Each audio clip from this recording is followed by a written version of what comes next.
Bom, Edward Jenner sabia que a vacina contra a varíola funcionava, mas como será que funcionava? Isso é algo que ele não podia responder por causa de uma limitação da época, pois não foi sempre que seres humanos tinham a noção de que haviam pequenos seres vivos invisíveis a olho nu por aí, e que alguns deles podiam até causar doenças. Na verdade, a humanidade passou a maior parte da sua existência sem essa noção, porque simplesmente nós ainda não havíamos desenvolvido nenhum tipo de equipamento que possa ampliar imagens o suficiente. Por conta disso, as pessoas estavam sempre aprisionadas aos seus próprios olhos para poder enxergar e compreender o mundo. E é como diz o ditado, né? Quando os olhos não veem, o coração não sente, ou o cérebro também, né? Tínhamos que pensar, entender e elaborar teorias com base em nossos 5 sentidos puramente crus. E por isso, não é de se espantar que os gregos antigos acreditavam que tudo era constituído por 4 elementos: o fogo, a terra, a água e o ar. Mulher, se eu te disser que ali o meu filho Pedrinho, eu tô muito preocupado com o menino, eu acho que na cabeça dele só tem vento. Foi só depois de muitos séculos que, pelo menos oficialmente, o microscópio foi inventado. E nós finalmente pudemos abrir o baú de mistérios que o mundo microscópico tem para nos mostrar. Inicialmente, aquelas pequenas formas de vida foram chamadas de animáculos, que veio de uma palavra em latim que significava pequenos animais, pois foi isso que veio primeiro na mente das pessoas quando elas puderam olhar para o microscópio. Parecia que dentro de uma gota de água, sei lá, moravam vários pequenos animaizinhos. E com o passar do tempo, novas descobertas foram sendo feitas e muitos desses organismos microscópicos foram sendo classificados em grupos. Cientistas os separavam em bactérias, fungos, algas e outras coisas mais também. E um desses cientistas era Louis Pasteur, alguém que você provavelmente já deve ter ouvido falar. Bom, e o Louisinho nasceu em 1822, em uma cidade bem pequenininha na França. E o curioso é que o garoto levava mais jeito para as artes do que para a ciência. E ele tinha algumas dificuldades na escola também. Sim, é isso mesmo, um grande nome da história, considerado por muitos um gênio da ciência, ia mal na escola. Mas com o tempo, graças à compreensão e ao encorajamento dos seus mentores, aprende a estudar, menino da desgraça! O garoto resolveu caprichar no estudo de ciências e acabou enveredando para o meio acadêmico. Então, depois de um tempo, aos 25 anos, ele já era químico e com doutorado e tudo. Olha, eu sempre acreditei no seu potencial, viu? Com isso, ele começou a estudar química em si, mas depois foi se interessando ainda mais pela microbiologia, que na época era um campo de estudo extremamente recente. E não foi que o rapaz fez algumas descobertas incríveis, como a de que a putrefação e a fermentação são processos biológicos causados por micro-organismos, e não uma reação puramente química. Ele também demonstrou em um famoso experimento que micro-organismos estão presentes no ar, e assim eles poderiam ser transportados facilmente de um lugar para o outro. Então, graças a essas e outras descobertas, a humanidade já sabia que alguns desses micro-organismos estavam presentes em feridas de indivíduos doentes e eram a causa da enfermidade. Até já haviam registros de que as feridas de um paciente doente tendiam a ficar melhor se passassem por um tratamento com antissépticos,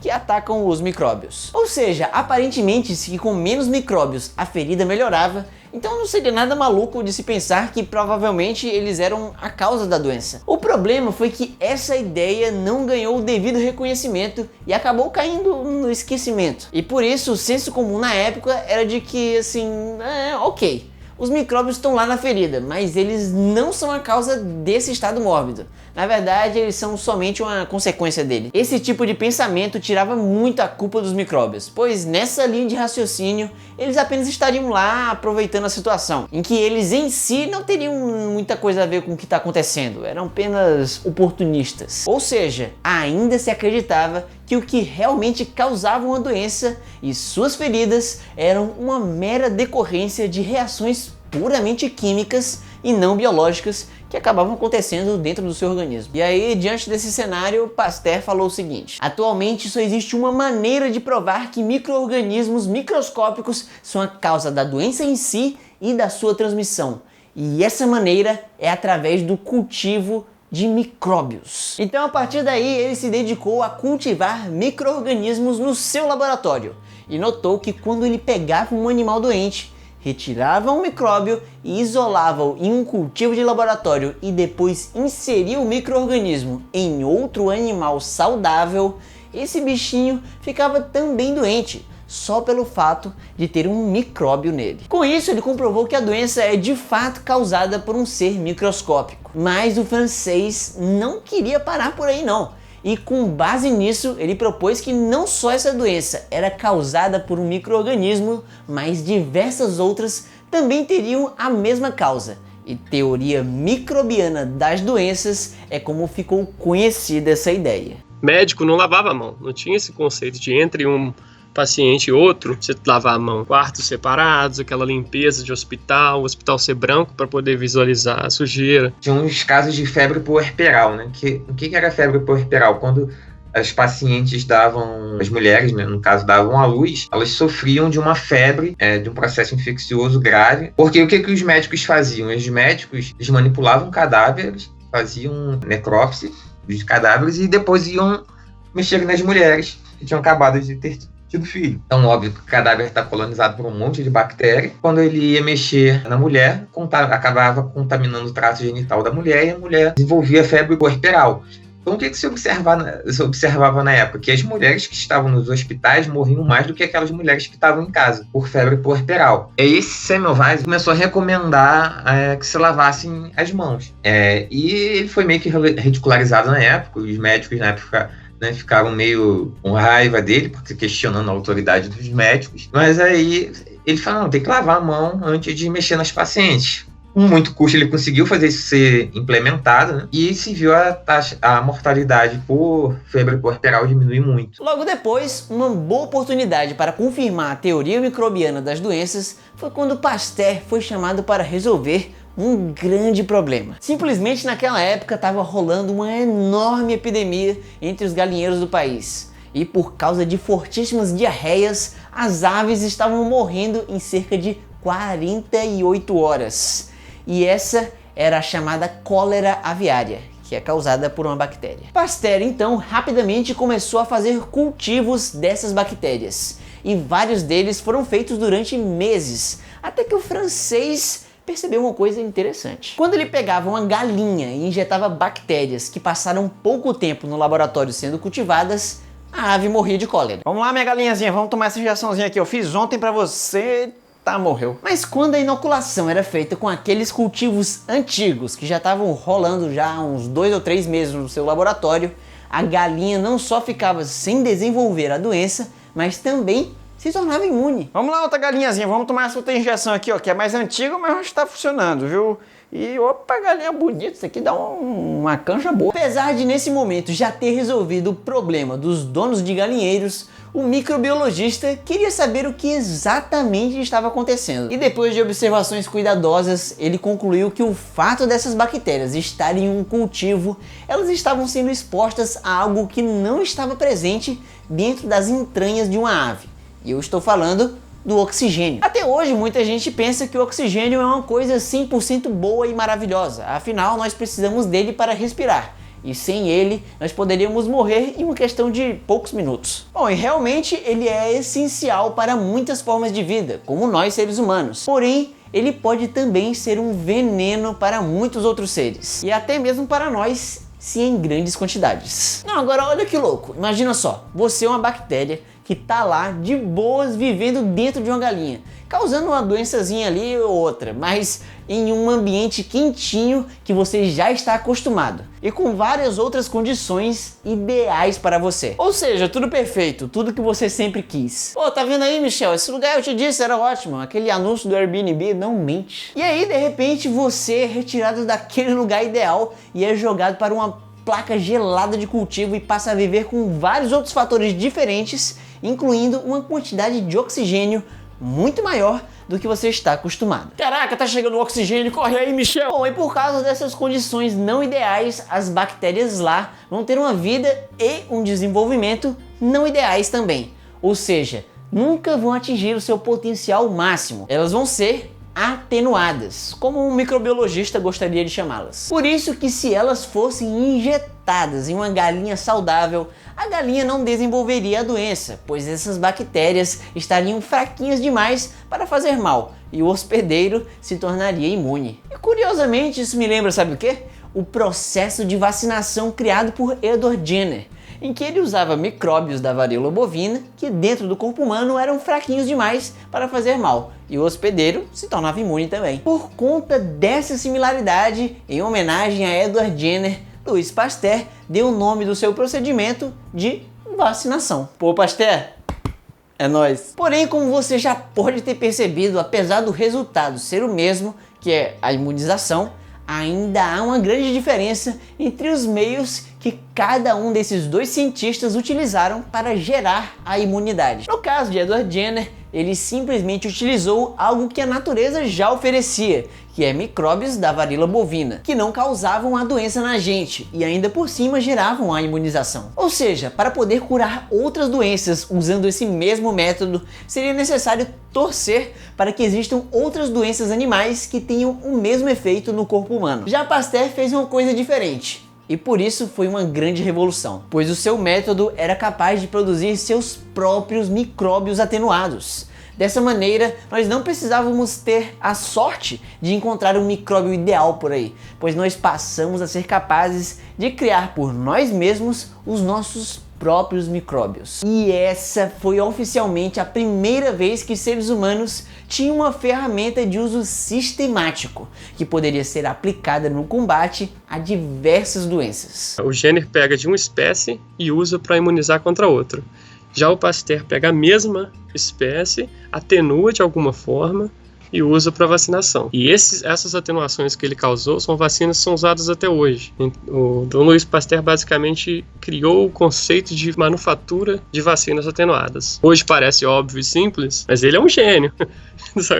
Agora, hoje a gente estuda isso em 5 minutos na sala de aula. E é por isso também que Edward Jenner tem a fama de ser o pai da vacinação, mas Louis Pasteur tem a de ser o pai das vacinas, além de ser considerado por muitos também o pai da imunologia, que é a ciência que estuda o sistema imunológico que seres vivos possuem para se defender contra patógenos. Mas, como de praxe, o seu grandioso reconhecimento não veio instantaneamente. Ele ainda precisava provar que o seu método realmente funcionava, e de preferência fazer isso em frente a uma grande audiência. Bom, mas aí a vida que segue e tal, o francês continuou seus estudos com as vacinas, e ele se ateu principalmente a uma que combatesse a doença chamada antraz, uma doença que a mesma bactéria era capaz de matar humanos e outros mamíferos. E no meio disso, os métodos foram se aperfeiçoando, mas a ideia central ainda era a mesma: atenuar patógenos para que eles não causem doenças, e sim a imunização. Até que um dia ele conseguiu de fato criar uma vacina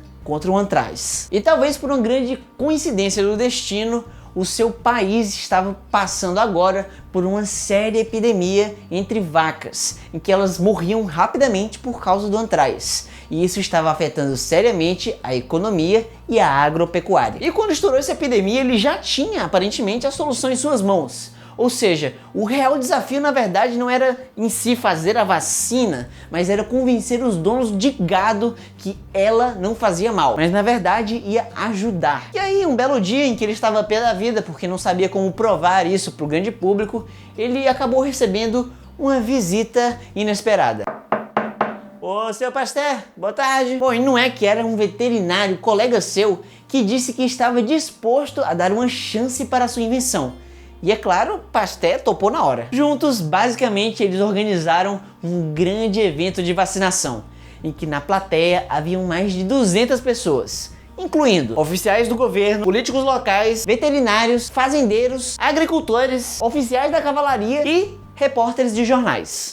Eu acho que tava bom, né, o negócio? Agora já as cobaias voluntárias, não tão voluntárias assim, foram 50 ovelhas e mais algumas vacas e cabras. Em resumo, o evento constituiu-se em um experimento ao céu aberto, em que metade dos animais tomaram uma vacina com o patógeno atenuado e a outra metade não tomou nada. E depois disso, os dois grupos tomaram uma injeção com uma dose letal de patógenos vivos e fortes. Pô, Cláudio, tu me mete em cada rolê, viu, cara? Pô.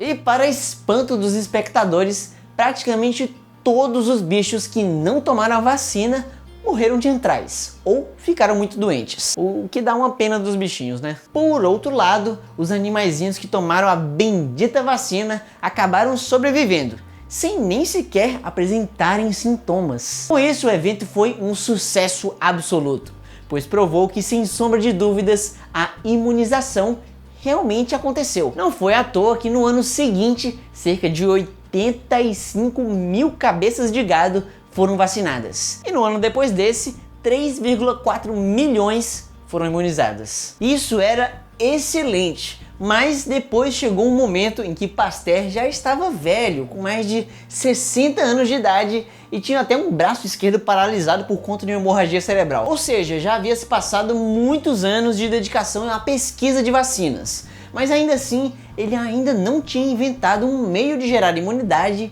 em seres humanos. Quer dizer, talvez ele já tivesse conseguido esse feito, mas alguém tinha que topar tomar uma vacina experimental para ter certeza, não é mesmo? E as pessoas naquela época não achavam ainda muito legal essa ideia de injetar um patógeno enfraquecido no seu organismo. Eles sempre pensavam que o pior podia acontecer, né? Porque vai que, né? Porém, o microbiologista sabia que a necessidade é a mãe de todas as coisas. E por isso, pessoas que já estivessem com uma doença que fosse quase que morte certa, elas na verdade teriam pouco a perder se já estão condenados à morte mesmo. E com isso, as chances de alguém topar eram bem grandes. Então, por isso, ele começou a tentar encontrar uma vacina terapêutica para a raiva. Mesmo apesar de que, assim como hoje, naquela época, a raiva era uma doença bem rara em humanos. Porém, era ideal para a tarefa pelo fato de que acabei de falar, né? Que as chances da pessoa morrer era quase que 100%. E devo confessar que não foi algo tão simples desenvolver essa vacina contra a raiva, pois era um pouco difícil de se cultivar porque o seu patógeno era um vírus, e vírus se reproduzem somente dentro de células vivas do hospedeiro, o que dificultava bastante o cultivo em laboratório. Vamos lá, tentativa 87...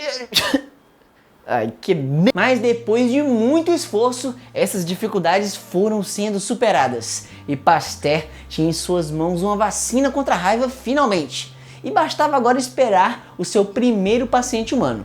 E ele apareceu. Um dia, um garoto de 9 anos surgiu na sua porta e ele tinha sido mordido nas mãos, pernas e quadril por um cachorro claramente raivoso.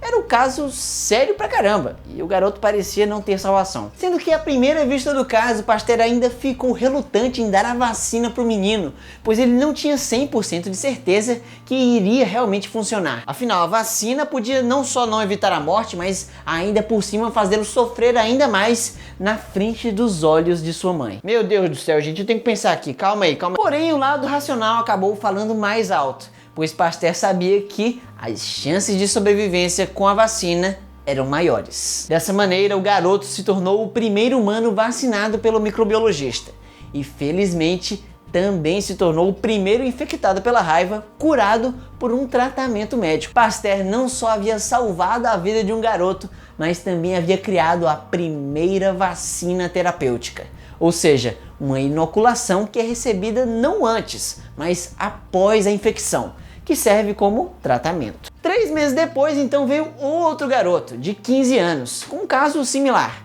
e também foi curado.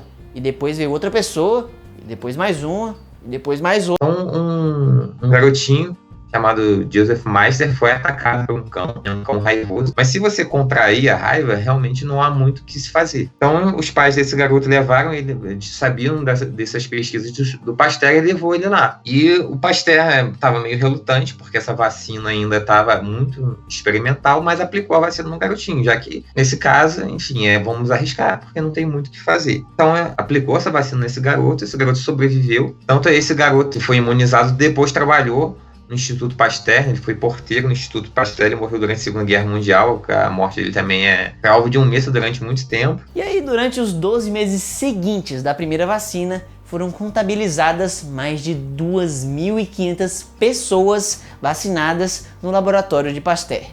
E sim, isso era um sinal de que o mundo aos poucos estava percebendo que as vacinas funcionam e que elas vieram para ficar.